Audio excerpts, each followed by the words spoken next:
Yo, what's up mga kabum-bro? Naghahanap pa kayo ng UTV, pero mahal ang gasolina at diesel. Don't worry, meron tayo dyan sagot. Ito nga pala si Linhai Electric UTV. So tara mga kabum-bro, samahan niyo ako sa kanyang specs.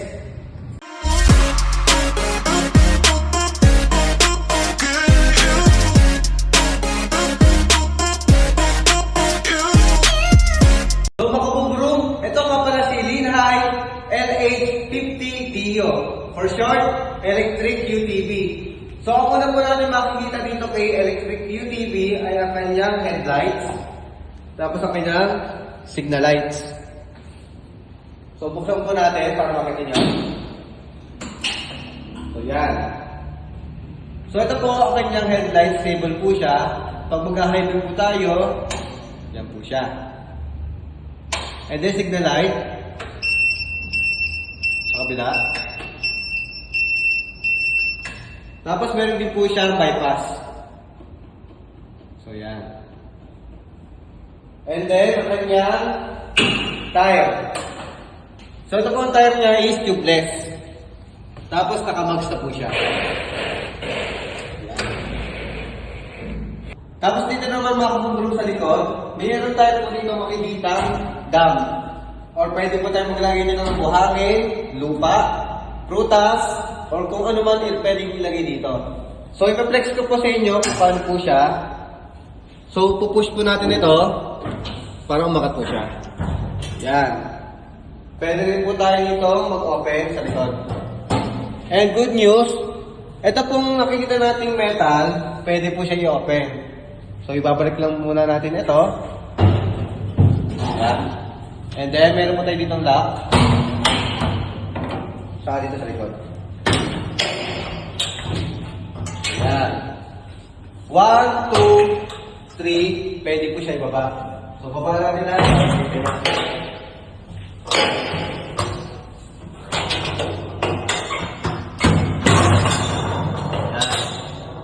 Pwede siya ibaba. And then meron po tayo ditong lock.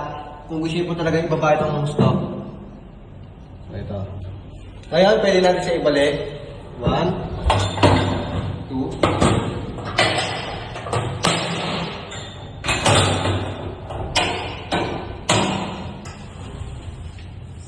So yun, kung meron kayong farm, sa beach, kung house, tamang-tamang po sa ito pag service.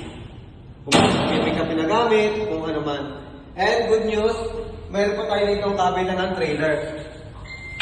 So ito siya.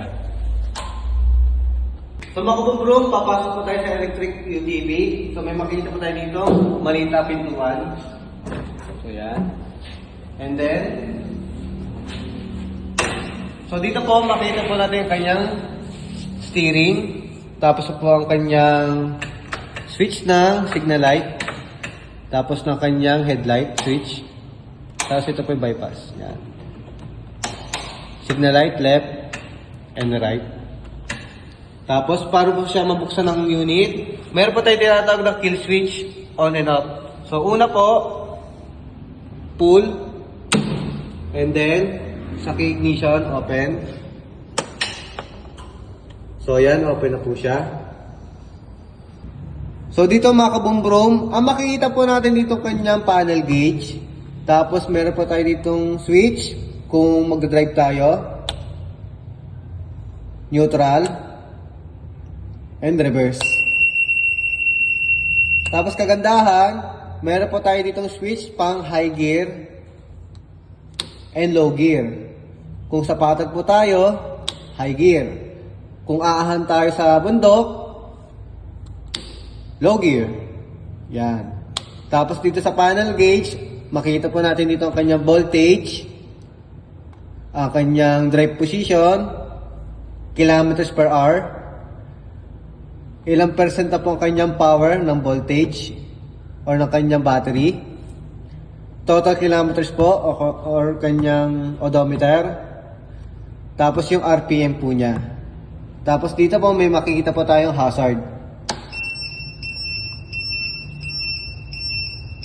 Tapos meron po tayo ditong charging point, katulad sa mga 4 wheels na sasakyan. So yan. Tapos meron pa tayo yung mini storage. Tapos dito sa baba, nandito po kanyang pedal.